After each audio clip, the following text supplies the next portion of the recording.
Hi guys, welcome to another video, and in this video I'm going to teach you how to remove audio from video in CapCut.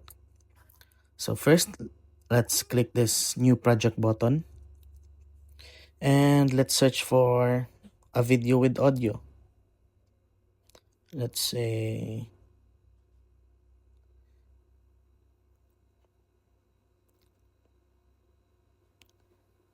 this one. As you can see, there's an audio.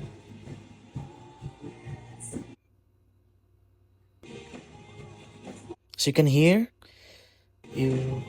can hear the audio, right? So to remove the audio in this video, you just have to look for this button, mute clip button here. As you can see, I'm trying to show you the mute clip audio. You just have to press it and then it's done. There's no audio left. So that's it, guys. That is how you can remove audio from video in CapCut. So thanks for watching.